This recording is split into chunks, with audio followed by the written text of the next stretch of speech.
courage pour être policier et gendarme aujourd'hui. Quand vous voyez ce qui se passe en ce moment, les décisions, c'est vrai que ces premières peines après les violences du week-end dernier, lors de la victoire du PSG en Ligue des Champions, de la prison avec sursis, 500 € d'amende par exemple pour des individus qui ont participé aux dégradations. Pour le ministre de la Justice Gérald Darmanin, il faut changer le code pénal, l'adapter à la violence. Nous sommes avec Mathieu Vallet, député européen du Rassemblement national. Bonjour. Bonjour Pascal Pro. Et puis, il faut du courage sans doute pour être policier, puisque on a appris dans l'affaire Nahel que les 2 juges d'instruction ont ordonné que le policier auteur du tir qui a tué l'adolescent le 27 juin 2023 soit jugé aux assises pour meurtre. Alors, c'est toujours délicat évidemment de parler d'un dossier par définition qu'on ne connaît pas. J'ai pas accès à tous les éléments du dossier, bien sûr. Mais je suis étonné qu'on puisse retenir l'homicide volontaire, c'est-à-dire l'intention de tuer d'un policier pour Nahel, de tuer Nahel. Je rappelle que cela arrivait après une longue course-poursuite, que c'est un drame, bien sûr, pour Nahel, un drame pour sa famille, bien évidemment. Mais retenir l'intention me paraît étrange. Et j'ai envie de vous poser la question, et vous ? Oui, c'est toujours un drame. Après, Nahel, aujourd'hui, ne serait pas mort s'il n'avait pas refusé d'obtempérer, conduit un gros bolide que les journées ne peuvent pas s'acheter et qu'il avait respecté la loi. Et j'ai une pensée particulière pour les motocyclistes de la police nationale. Ils sont un peu plus de 1600 en France. Ils n'ont pas de prime de spécialité, ce que nous leur accorderons si on est aux responsabilités, parce qu'il faut reconnaître leur formation de 3 mois à l'école de police, de sens où ils ont des tests drastiques. On ne devient pas motard dans la police par hasard et on donne pas l'examen comme on donne des bonbons au chocolat. Donc, moi, je dis simplement que je soutiens ce policier. Et je n'ai pas été très étonné d'être juge d'instruction. C'est pas le courage qui va les qualifier. Il l'avait déjà il avait déjà été jeté comme un chien en détention provisoire pendant près de 5 mois parce qu'on avait des magistrats et un pouvoir politique qui avaient peur des émeutes. Et là, le contraire était étonnant qu'ils ne le poursuivent pas pour meurtre. Donc, le parquet avait été très clair. Les juges d'instruction, visiblement, ont suivi le parquet, ont suivi les réquisitions de monsieur Macron qu'il avait déjà condamné d'entrée de jeu. Donc, il y a une profession, je pense, aujourd'hui qui est écœurée. J'ai beaucoup de messages de mes frères d'armes qui me disent qu'aujourd'hui, ça vaut plus la peine de faire un refus d'obtempérer. Il vaut mieux détourner le regard plutôt que de risquer sa vie, sa carrière et même de terminer en prison. Vous pensez que c'est une décision politique que celle des juges ? Ah, moi je pense que Emmanuel Macron s'est très clairement exprimé sur inexplicable, inexcusable quelques heures après les faits, sans avoir les éléments en sa possession. Vous parlez de connaître le dossier, lui il le connaissait absolument pas, il s'est basé sur une bribe de vidéo, et donc les juges d'instruction ont donc suivi son analyse. Il estimait que c'était un comportement fautif d'entrée de jeu, et que l'état de droit ne s'appliquait pas aux policiers. Donc visiblement, je veux juste vous arrêter sur ça, Pascal Pro. On va avoir un parquet qui représente les intérêts de la société, qui doit défendre les victimes innocentes que Florian a permis par son geste d'éviter un bain de sang avec des gens qui allaient travailler, des familles qui emmenaient leurs enfants à l'école et qui est poursuivi pour meurtre. La peine, c'est une réclusion criminelle de 30 ans. Il risque 30 ans, Florian. Parce que toute sa vie, il a consacré sa vie pour la France, il a été militaire, il a été policier, il n'avait jamais tiré, et qu'on ne tire jamais par plaisir et par gaieté de cœur. Et que même les analyses que William Molinier d'Europe 1 a très bien détaillées dans ses comptes sociaux, a bien dit que, par exemple, le tir avait été dévié par le redémarrage du véhicule par Nahel. Et je note d'ailleurs, si vous me permettez, que son collègue, à qui les passagers qui s'étaient barrés, comme quoi, quand on est honnête, je suis désolé, on fuit pas, avait dit qu'il avait été violent, qu'il avait fait des menaces de mort. Tout ça a été nié par la justice en disant c'est pas vrai, c'est des mensonges et il ne sera pas poursuivi, il y a un non-lieu pour lui. Donc vous voyez, il faut souvent attendre les conclusions de l'enquête, et là j'ai confiance aux 6 jurés qui, au nom du peuple français, jugeront Florian au cours du premier semestre 2026, visiblement. Il y a quand même un appel qui a été fait de cette décision. C'est pas l'aspect, Bon, j'y crois pas, Pascal Pro, de l'appel. Écoutez, Maître Franck Lénard, qui défend brillamment les policiers, il doit le faire et c'est tant mieux. Mais il y a une détermination à détruire Florian et à, quoi qu'il en coûte, le mener devant des assises pour l'humilier, pour le rabaisser.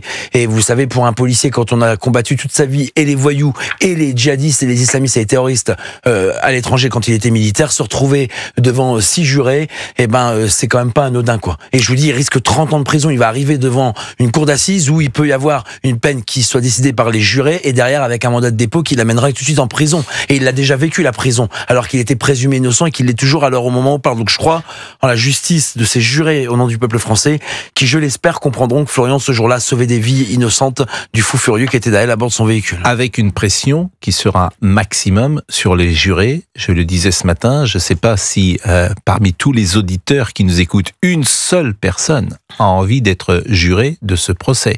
Parce que la pression qu'il y aura sur les jurés sera évidemment particulièrement forte.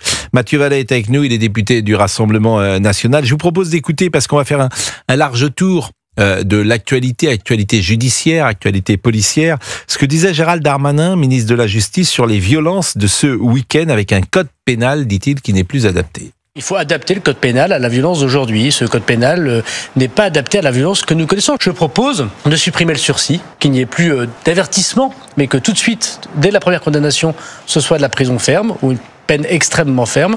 Et deuxièmement, qu'on puisse faire des peines minimales à partir du moment où le juge a reconnu la culpabilité de quelqu'un. C'est un changement radical, mais cette radicalité, on en a besoin.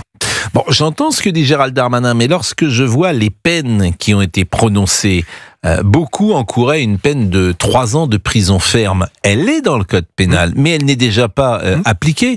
Donc, ça ne changera rien d'inscrire dans le code pénal des peines plus importantes, puisque déjà, celles-ci ne sont pas appliquées alors qu'elles sont plus faibles. Je prends le cas de Steve, T, 19 ans, avec en alternance de comptabilité. Il a pris 10 mois de prison, dont 5 avec sursis, 300 € de dommages et intérêts. Il avait un mortier avec lui. Je prends le cas de Mathis, 24 ans, lui il a été relaxé. Je prends le cas de Diego, 18 ans, une condamnation déjà pour fausse alerte attentat. Il a eu un stage de citoyenneté alors qu'il créait des dommages importants et violences contre un policier. Il y a très peu de peines de prison qui ont été prononcées, donc j'entends ce que dit M. Darmanin, mais je ne saisis pas l'efficacité de sa requête. Non mais moi non plus. D'abord, moi je fais une proposition. Quand on touche à un policier, il faut arrêter avec les mesurettes qui se foutent de la gueule ouvertement des policiers et des gendarmes. Un stage de citoyenneté. Non mais franchement, on va apprendre à quelqu'un qui a tiré des mortiers sur des policiers à dire c'est pas bien, faut pas le faire.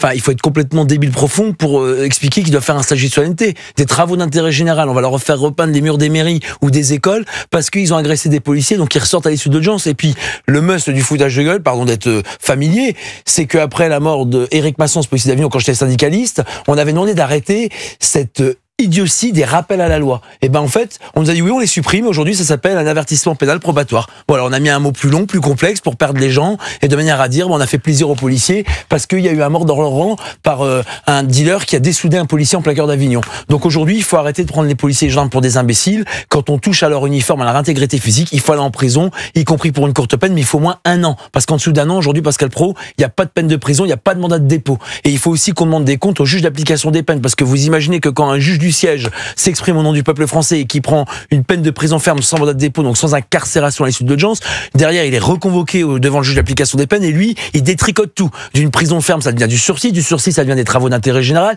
Les Français n'y comprennent plus rien et on a 80% des Français qui estiment que la justice du coup est laxiste. Bon, il y a une violence par exemple contre un policier. C'est le cas de Hassan B. Il a 29 ans. Bon, il est algérien et il est sous OQTF. Donc il ne devrait pas être sur le territoire français. Il est condamné hier à 7 mois de prison avec sursis. Je rappelle quand même qu'il a frappé un policier.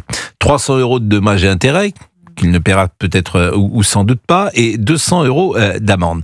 Mais cet homme, à l'heure à laquelle je parle, il est libre. Il est sous OQTF et il a été relâché. Il est libre. Il est dans la nature. Alors, le parquet, paraît-il, a fait l'appel. Mais évidemment, à Hassan B, je ne sais pas si on va le retrouver. Non, parce qu'il avait été présenté au tribunal par les policiers à l'issue de sa garde à vue, c'est-à-dire du moment où il a été interpellé jusqu'à le déferment devant le tribunal judiciaire de Paris à Porte de Batignolles dans le 17e arrondissement, il était sous main policière et donc on l'avait sous la main. Là, évidemment qu'il va évidemment pas se représenter, où il y a des grands risques qui se représentent pas. De toute façon, comme il a rien eu en première instance, il se dit pourquoi me déplacer une deuxième fois puisqu'on m'a rasé gratis la première fois. Donc je pense qu'en plus, comme il a une OQTF, par nature, on ne sait pas où il habite. Voilà, puisqu'il n'est pas légalement autorisé à rester sur le territoire national. Donc on va pas le retrouver. Alors Ahmed, c'est intéressant. Ahmed, il a 33 ans. Il est algérien en situation irrégulière. Il participait au vol avec effraction, vol en réunion également, dans le magasin de sport. Vous avez vu sans doute ces images sur les Champs-Élysées. Donc lui, il est condamné à 6 mois de prison avec sursis, 500 € d'amende et pas d'interdiction de territoire alors qu'il est algérien en situation d'irrégulière, et il a été relâché. Donc là, on n'en sortira pas. Non, mais on n'y comprend plus rien, surtout. Moi, je sais pas comment les juges... Ahmed et Hassan, qui ne doivent pas être sur le sol de France, ils doivent être évidemment en prison et jusqu'à temps qu'ils quittent le pays. Tout ça me paraît, dans un pays qui marcherait bien, c'est de vrai... Je dis pas plus, Pascal Pro, moi je pense que c'est du bon sens. Donc il n'y a pas besoin d'être responsable politique pour comprendre le bon sens du français. Mais sur ce point, on peut moi, je vous dis sur le même registre qui m'a choqué. Bon, déjà, on a une loterie du laxisme judiciaire depuis lundi. Alors, on nous dit hier, parce que j'ai entendu le journal de tout à l'heure, que c'est un peu plus ferme. Bah oui, parce que la procureure de Paris, Laure Becqueot, elle se rend compte que ça gronde dans les forces de l'ordre, que ça gronde dans les Français honnêtes, qui en peuvent plus de voir des individus rentrer, sortir dans les tribunaux comme un moulin à vent, avec des victimes qui sont cumulées, que ça soit des victimes. Zaïd, ce patron de la boutique mobile, qui a vu en fait, puisqu'il est venu au tribunal, sa boutique a été dévalisée pendant une heure par Zaïd, pardon. Et en fait, lui, c'est très bien. C'est un honnête citoyen qui a jamais été au tribunal, qui a jamais été emmerdé par la justice parce qu'il respecte nos lois. Et puis il comparaît devant le tribunal en tant que partie civile. Et puis il voit un monsieur arriver à qui la justice dit non mais c'est pas grave, c'est 6 mois avec sursis puis c'est 500 € d'amende. Mais lui, son commerce, sa boutique, tout est en vrac, tout est démoli, tout est saccagé. Et voilà. Et lui, il repart, il est choqué, il est meurtri, il a les larmes aux yeux puisque vos confrères l'ont interrogé à la sortie d'audience. Et donc tout le monde s'en fout. Mais de la même manière, Pascal Pro, pardon de pas se faire dans ce sujet, mais vous avez vu que Mohamed Amra, qui est à la prison de Condé-sur-Tarbes, ultra sécurisé, il a tué Fabrice Moello et Arnaud Garcia, ces deux agents de l'administration pénitentiaire, dont l'un allait être papa pour Arnaud, qui ne connaîtra jamais son enfant. Et on nous explique qu'il va refaire un trajet aller-retour aux frais du contribuable de 260 km pour qu'un juge puisse le voir. Mais c'est pas possible, en fait, qu'on le fasse en visio. Avec les technologies de 2025, on est en 1960 où il faut faire pédaler des gens dans la cave pour qu'on ait une vidéo. Et derrière, on va engager le GIGN, le RAID, tout un armada sécuritaire qui coûte un pognon de dingue pour faire plaisir à un magistrat qui pourrait eux-mêmes se déplacer. Mais parce que, visiblement, ça doit pas être à la hauteur de ce magistrat de se dire, moi je me déplace pas, il doit se déplacer. Alors qu'il a son transfert initialement qui a rien donné puisqu'il avait comparu, il avait rien dit à Rouen, et ça a donné ce qu'on connaît comme résultat. Enfin, moi je comprends plus rien. On a des magistrats qui ne pensent absolument pas à ceux qui nous protègent, c'est pas vrai. Mathieu Vallet, député européen du Rassemblement National, merci d'être intervenu sur l'antenne de